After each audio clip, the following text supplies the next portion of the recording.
You are listening to rudolfsteineraudio.com. If you are listening to the podcast of this, it is located at rudolfsteiner.podbean.com.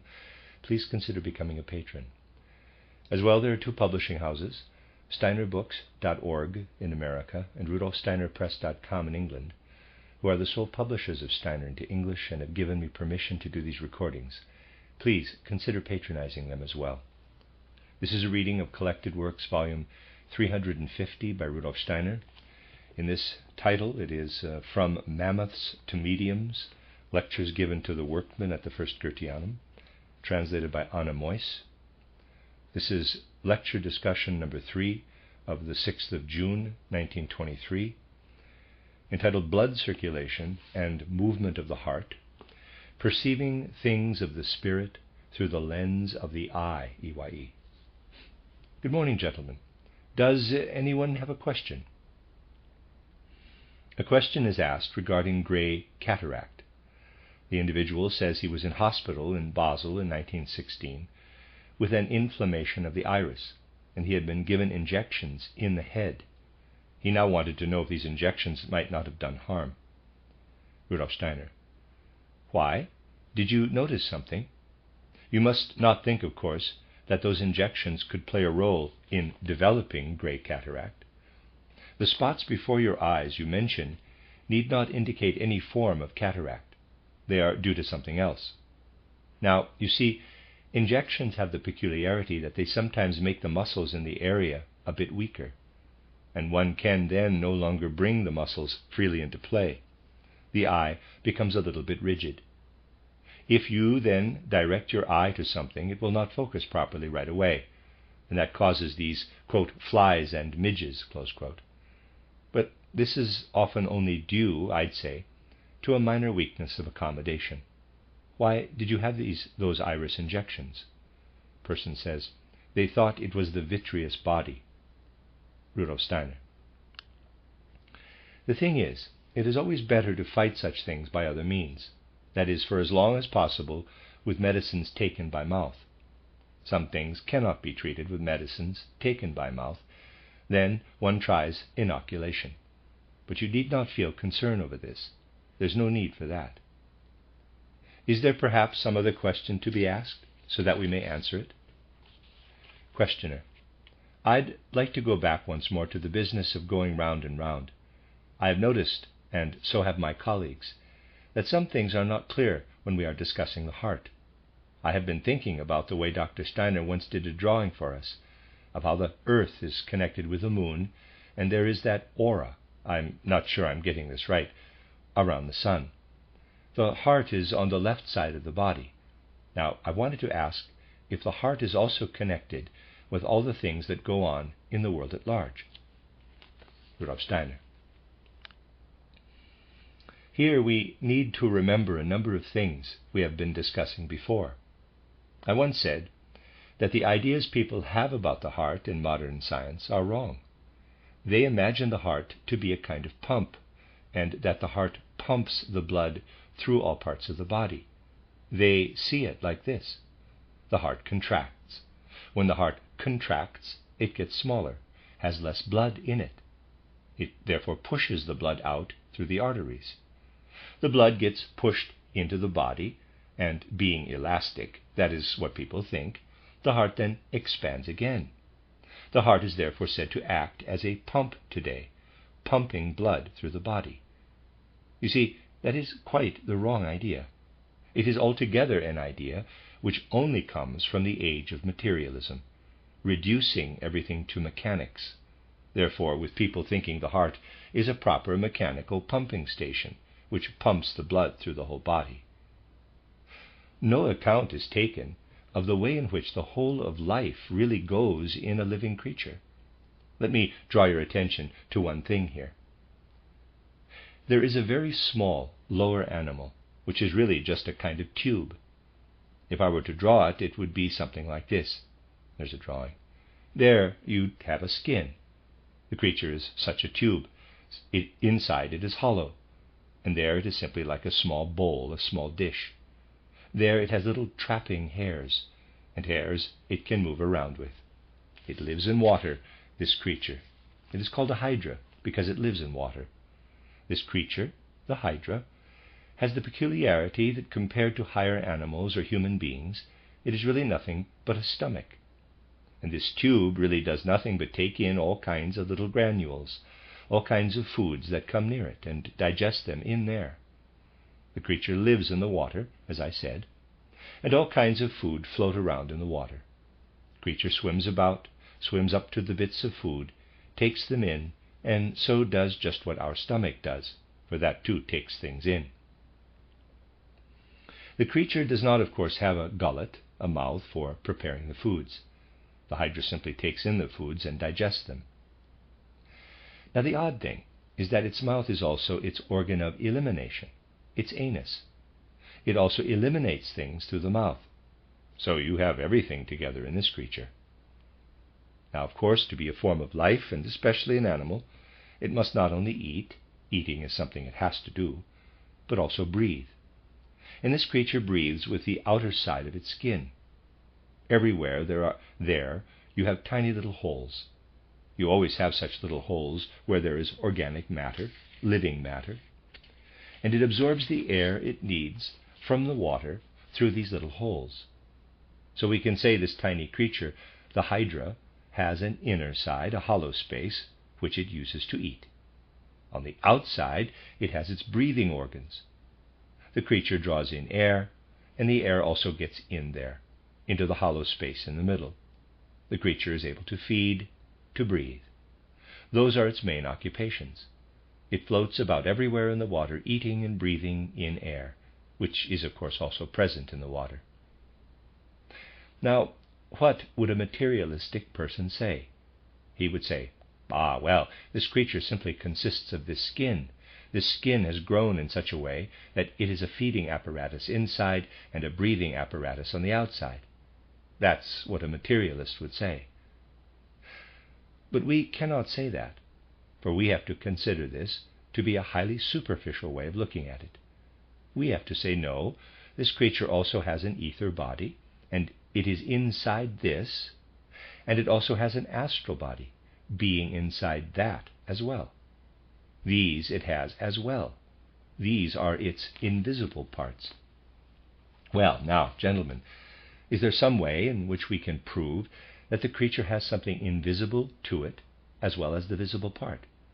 A materialist will say, the visible is of interest to me, the invisible is not. The visible creature shows me a kind of stomach inside and a kind of lung on the outside, and I am content with that. Now, there is something you can do with this creature. You know, gentlemen, people like us don't wear gloves, but we know what that looks like. If you have a glove, you can turn it inside out. So imagine the glove is brown on the outside, let us say, and has a gray lining inside.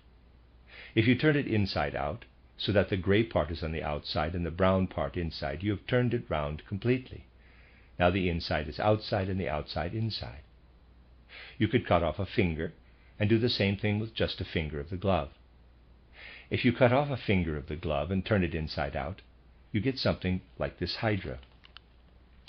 The hydra looks like the finger of a glove.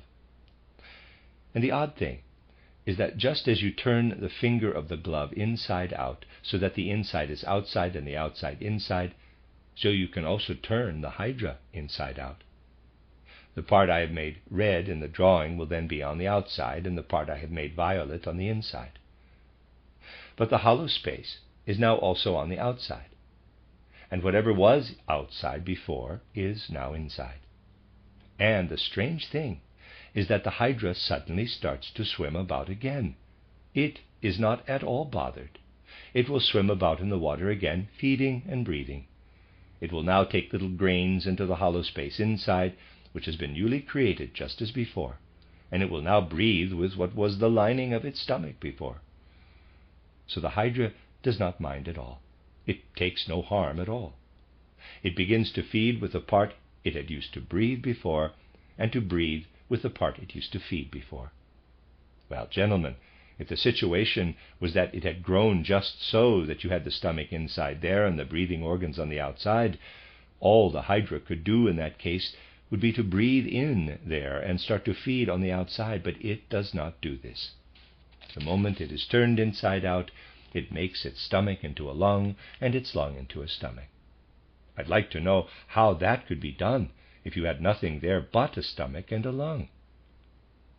If you have a tool, a glove or whatever, you can turn it inside out if it is something physical. If it is something inner, you'll of course not be able simply to turn it inside out. The part of it which is ether body and astral body, therefore the invisible part, still remains.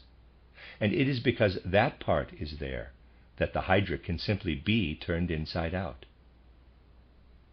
So you see that if one just takes a clear look at the things that happen in the natural world, you will immediately find that the materialistic view simply has to be wrong.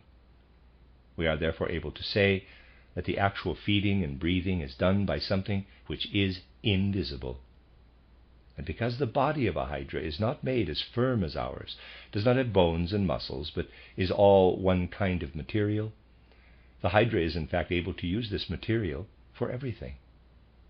You see, don't you, that we cannot turn our stomach outside in, simply because it is made in a particular way, because we do not consist of the same material all the way through, the way the hydra does, but of different materials. But our stomach must also breathe inside, and the air we have in it is also taken in from outside. Our stomach is therefore also a kind of hydra. We can see from all these things, and much more could be added, that it is possible to show in even the smallest of creatures that there is something invisible on which this creature is based. Well, now, gentlemen, you can see from this that even if we talk about the principle which really moves the whole human being, we find that it is something invisible.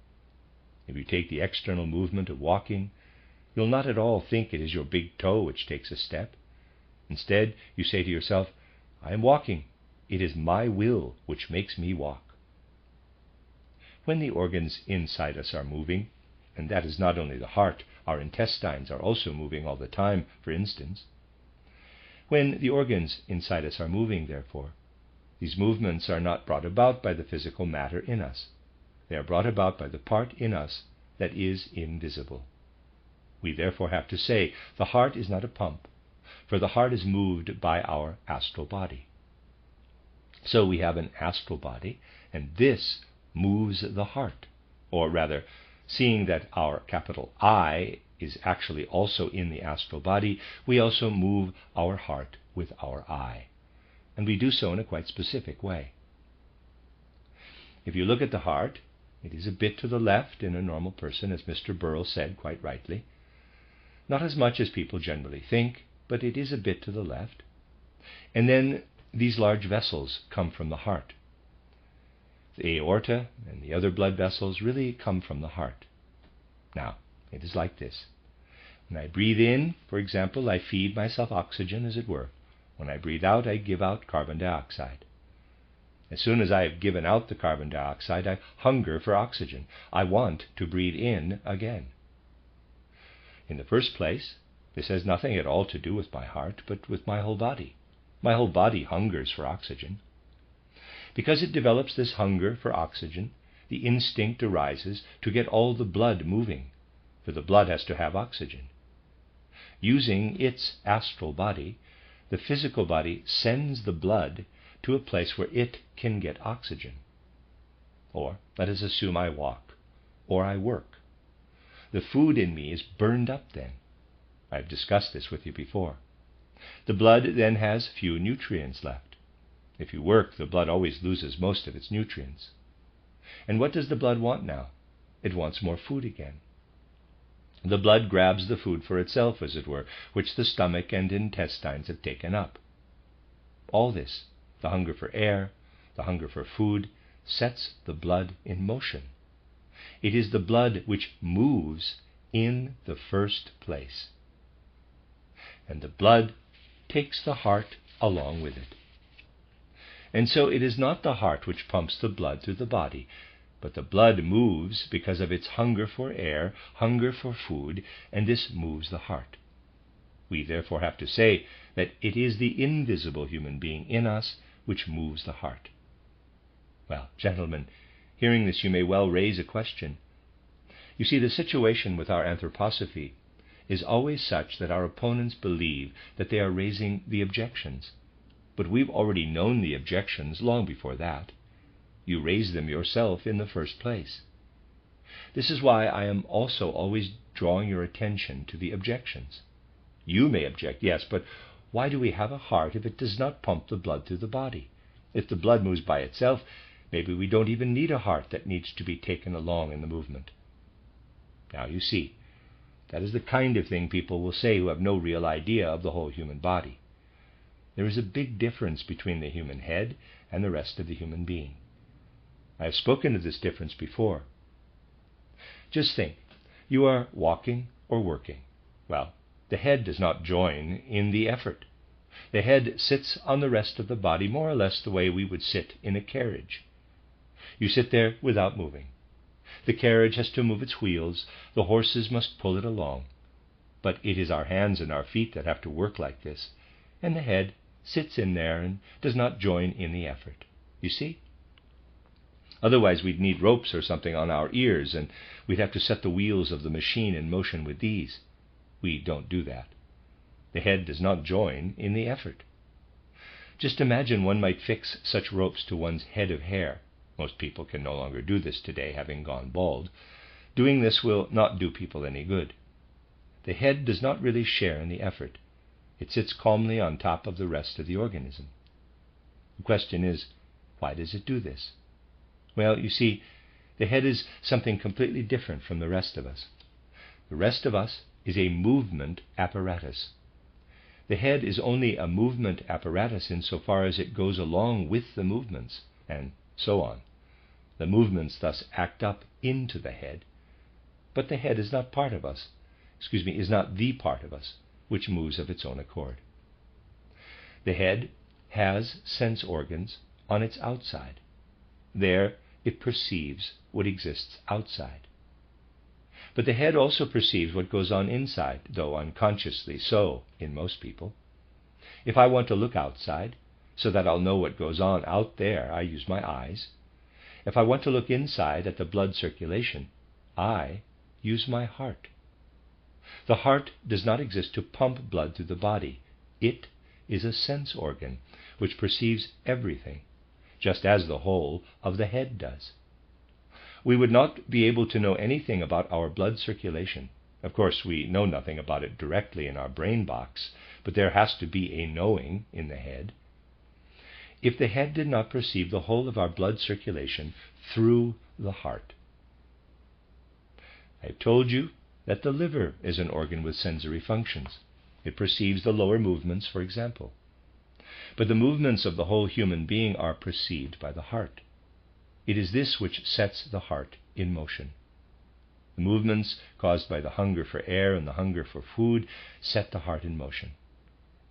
And the movements of the heart show you if something is out of order in the body or if it is in order. You can easily see this, gentlemen. For what do we do when someone gets sick? The first thing to do is to check the pulse. Someone who has developed the habit of checking the pulse can tell an enormous amount from the pulse beat. The pulse beat truly is a barometer for the whole state of health and sickness. The pulse beat is nothing but the movement of the blood, however. The head is all the time doing what we do when we feel the pulse of a sick person. It is continually sensing the whole blood circulation, and it does so through the heart. And indeed, the head senses everything that goes on in the body, doing so through the heart. Imagine someone has drunk a lot of alcohol one night, getting thoroughly drunk, as we say. This will upset the whole of his blood circulation. The next day, the head will know from the heart the whole blood circulation is upset. It develops a hangover, the well-known thick head. But why does the head feel like that? You see, if I go for a walk on a beautiful day, using my eyes, I am impressed by the beauty. If the weather out there is terrible, I get a bad impression. Yes, gentlemen, if everything moves the way it should in the blood, the head gets a good impression, and all is in its proper order in the head. But if there's a thunderstorm in the blood, which is the situation when someone got drunk the night before, The head gets a thunderous impression through the heart, with everything going topsy-turvy. We can, therefore, only understand what the heart really is if we know that it is in fact the inner sense organ through which the head perceives everything that is going on in the body. When we look about us in the world, we find that man is related to the whole world through his invisible part, the part I have called his astral body. Sun and moon are the most important stars to which we relate. Now, the situation is that the head relates mainly to the sun, and the rest of the human being actually relates to the moon. And we can say that it is, of course, a terrible superstition when people think they can do something with today's moon phases. But there is a rhythm in the human being that is also reflected in the blood. This is similar to the moon rhythm. Man does indeed take his orientation from the whole world. And so it is also the case that the internal movement of the blood does not only depend on the food we eat. When someone is in good health, in a way he is an independent creature, he makes himself, in a sense, independent of the influences of outer nature, and in a sense also makes himself independent of the whole world. But the moment a person begins to be a little sick, he becomes dependent on the whole world. Let us assume someone is sick, and you notice this when you check his pulse. Someone able to read the pulse will find an enormous difference in the pulse between morning and evening. Much can be learned from the difference between the morning and evening pulses. With some sick people, there is also a big difference between the pulse at full moon and the pulse at new moon. The individual is dependent. He may be able to make himself independent when in health, but some dependence remains, and this shows itself particularly in the case of sickness. We thus have to say that with regard to the influences on the heart, we certainly have a relationship to the movements of cosmic bodies, especially the moon. We relate to the movements of the moon. This is something where many observations still need to be made. As I said earlier, the heart is a little to the left in a normal human being. But just as there are left-handed people, though most people are right-handed, so, oddly enough, there are also people with the heart on the right. There are people whose hearts are on the right and not the left side. This is not noticed as a rule, for the difference is an internal one, of course. You soon notice it if someone is left-handed, but you'll not notice so easily if his heart is a little to the right rather than the left.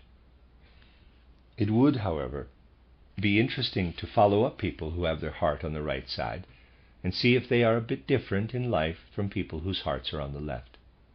People whose heart is on the right, that is, placed more to the right, are people who must always do certain things they do at a particular time of the year or of the day. A right-hearted person is much more dependent on the environment than a left-hearted person. And if the heart is just a little bit to the right, after all, it's not in the same place in every person, but a little bit different in each individual. If it is still to the left, but just a little bit to the right, he'll have a longing to take his orientation more from the outer environment. He'll want to do something special in spring, let us say, and something special in autumn. He won't always be able to do that, of course, and this will then have a bad effect on him. People have no idea of the things that can have a bad effect on them. If children have their hearts a bit to the right, one needs to do things slightly differently for them at school. This need not be at all noticeable than for children who have their hearts in the right place. Someone whose heart is more to the right is led to make many more demands on his astral body. You see, gentlemen, that's how it is.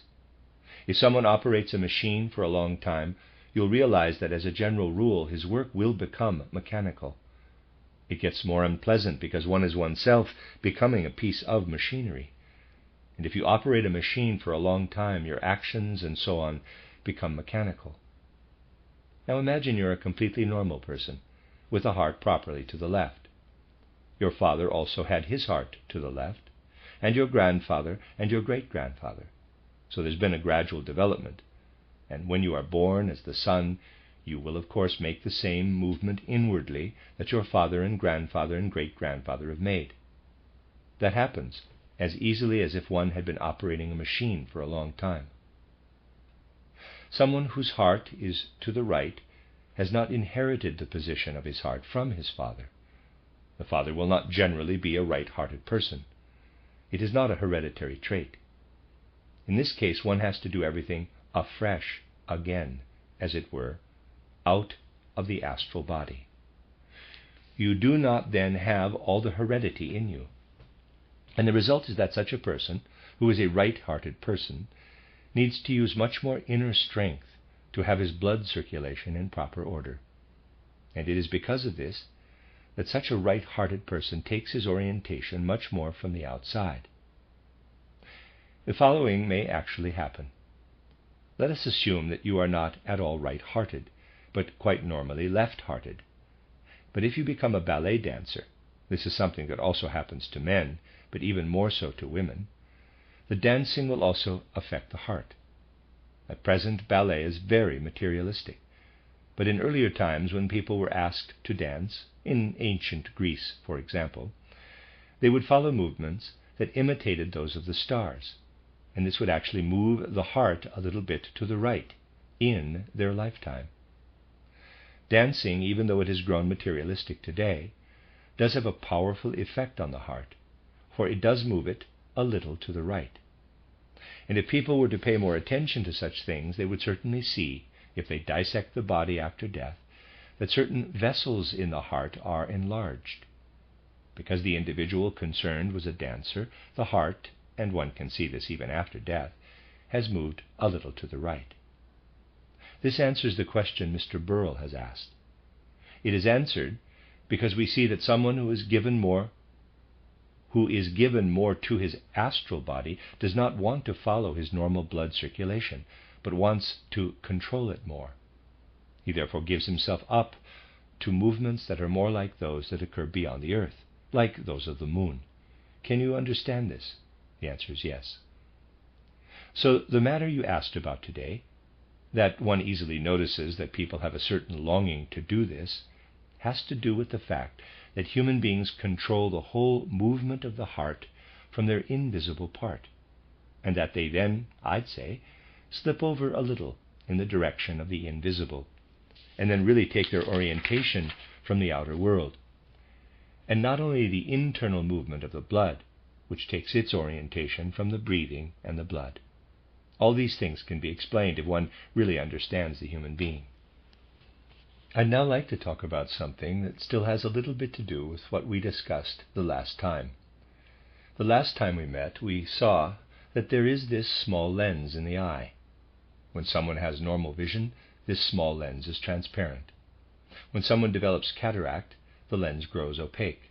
Salts are deposited in it.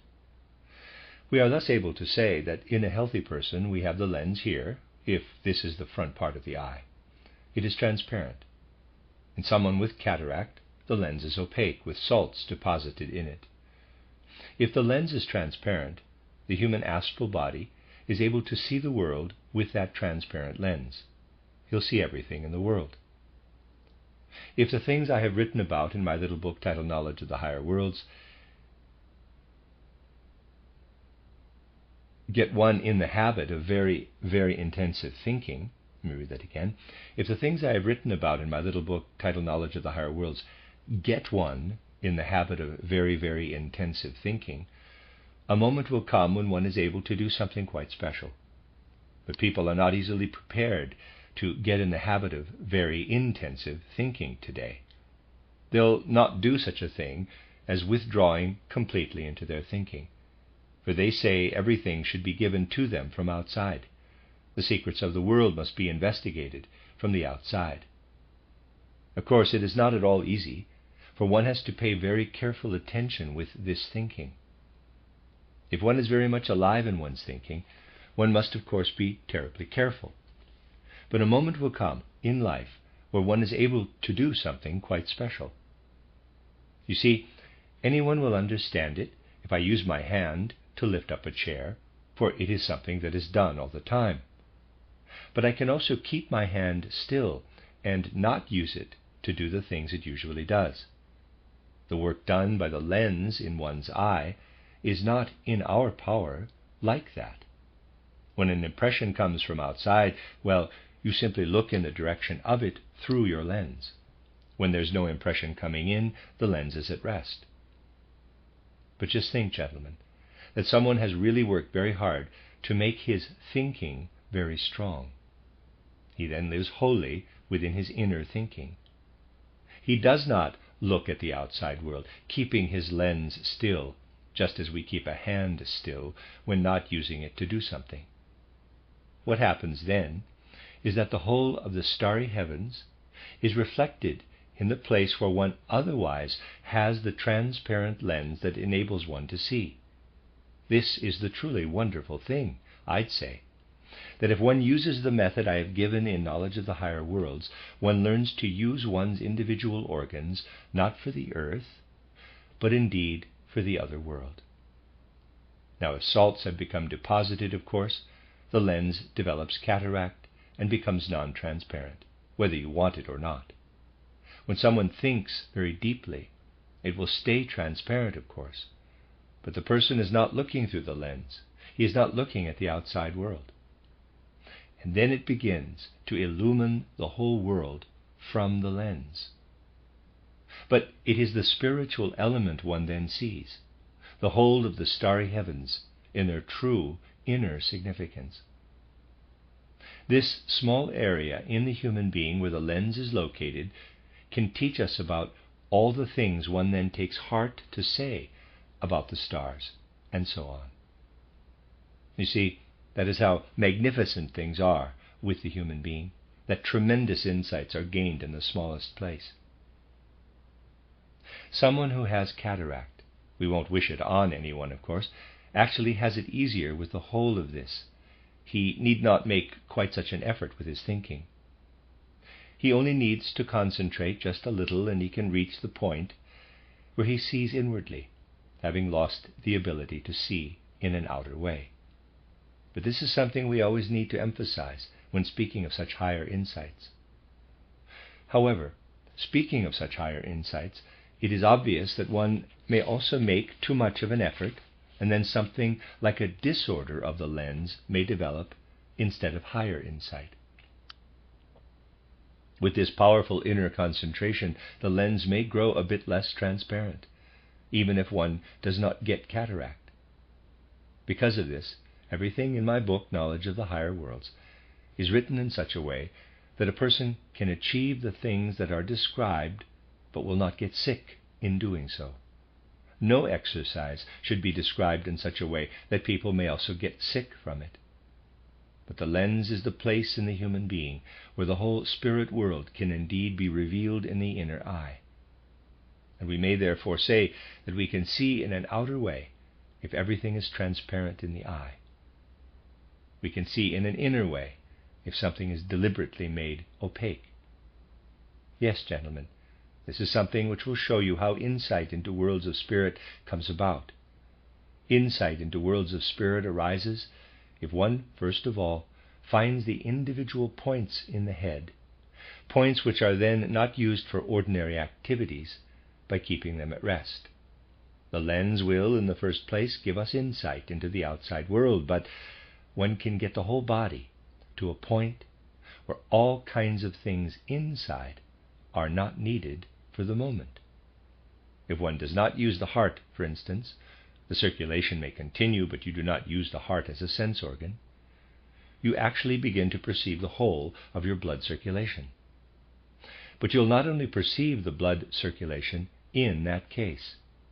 If you make your heart such that you look at your blood circulation through your body, as it were, and do not have inner sensation of the heart nor of the pulse beat, but look through them as you look out into the world through your lens with your head, that is, if you learn to see through yourselves, then, gentlemen, you will see not just the blood circulation, but you'll see the whole movement of the moon, everything the moon does, and you'll see how the moon relates to the sun. And you will then see the relationship which the heart has to sun and moon. You see, in earlier times, people had it easier with all this. They had not been taught at school to gain all their knowledge from the outside world only. They simply did not want to see only the things in front of them. If you had taken a Greek who may have lived 2,700 or 2,800 years ago to a cinema, he would not have looked at the film for long, for he would have fainted. The moment the ancient Greek would have looked at the film, something would have happened in him, not just in a limb, but in the whole human being, which happens to you if a limb goes to sleep, because there is some pressure on it. He would not have had a real sleep, but this going to sleep of the whole person would have happened if you had made an ancient Greek sit down and watch a film. He would, of course, have fainted. The ancient Greek could not have looked at this at all, because his head would have suffered such disorder through the heart in his whole blood system that his whole body, not just individual limbs, would have gone to sleep, and the head would not have had anything under control. He would have fainted. People are very different now from the way they were in the past. Today, people's blood circulation is already so disordered because of our modern civilization that they'll not faint at the pictures. When one has really inwardly worked a bit with the science of the spirit and goes to a cinema, one has to make quite an effort, or one may pass out even today. But of course, we're all human beings, and the one takes up the characteristics of the other.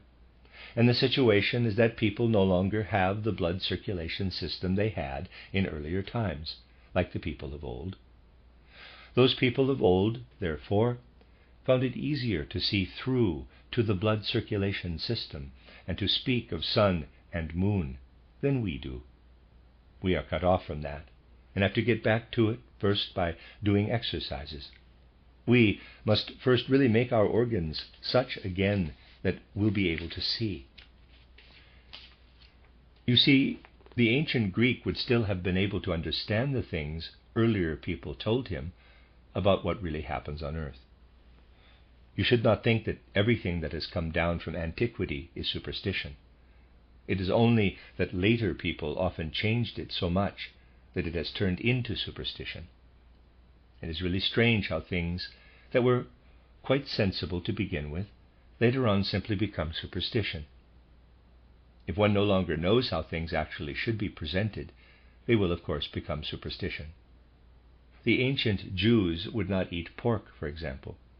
Yes, they knew that being of that particular race and living in the area they did, pork would make them weak. Later, this became a superstition. Things that later on are superstition will always come from things that originally were quite sensible. So we must not think that all the knowledge of ancient times is always nonsense. But you can't always rely on the old things, because they have often been falsified later on. We must therefore investigate everything afresh again. It is nonsensical, therefore, for people to say that anthroposophy is a collection of things that have been known before. Nothing is taken up as it is. Everything is investigated again. And when someone says to you, gentlemen, in anthroposophy they're just putting together all kinds of ancient teachings of the Gnostics, ask him if he can show you where the business of the lens can be found that I have told you about this time and the last time. If this can be found in a book anywhere. It can't, of course, for the business had been completely forgotten. You can therefore say to anyone who says the things have been collected up, you're lying, for you simply do not know what is being said there, meaning all the things about the heart and so on, where a new look is being taken. The truth is that everything here comes from original investigation and concerns the whole human being. Such simple things like people dancing, turning round and round, which I referred to the last time, and today in answer to Mr. Burrell's question, can show one a great deal, and one can understand it. But gentlemen, something else will then show itself, something of which humanity is most afraid. For you see, when anthroposophy wins through, today you can't do a thing. If you want to do anything practical, all hell is let loose immediately.